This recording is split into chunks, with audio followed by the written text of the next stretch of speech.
guys, good afternoon. Amazing day, it's another new day. Nag-relax naman kami guys kasi tapos na yung trabaho. Off time guys. Yan guys pala ang aming supply boat, rescue boat in case na nagtrabaho kami sa overboard or labas ng mga handrail or makahanger. Yan ang mag-rescue sa amin kapag may malaglag na tao or pang emergency. Yan ang mag-rescue sa amin guys. At yan yung supply boat at kapag ano kami ng mga gamit yan na inalagay yung mga material na orderin sa onshore or mga pagkain guys. At saka mayroon akong share sa inyo guys na importante ito sa ating buhay. Kahit anong mangyari kapag nasa ibang bansa ka, kailangan magpakatatag ka, lalo na pamilya mo nasa Pilipinas.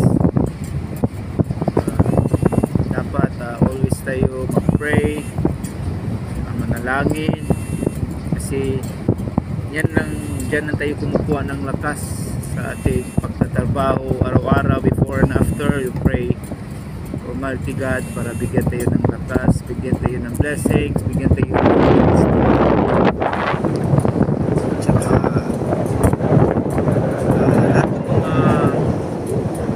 kailangan natin ng material, mga bagay nandito na sa mundo. Ang ating gagawin na lang, magtrabaho tayo, mag-ipon tayo para mabili natin ang gusto natin, mabigay natin sa ating mamahal sa buhay, lalo na sa ating mga anak gusto nila. Basta sipagan tsaka lang guys, dapat marami tayong tayo katulad ng iba, mainitin ang ulo. Sila tayo sa ibang bansa nagtatrabaho ang purpose para kumikita, para may mapadala sa ating mahal sa buhay.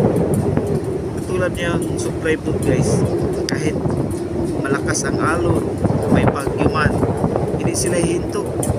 Tuloy pa rin ang pagtatrabaho, tuloy pa rin ang paglawig, tuloy pa rin ang pagbiyahe, pagpunta sa area para lang sa mga pangarap, mga dreams na gusto nilang matutupad, at lalo na sa mga anak nila.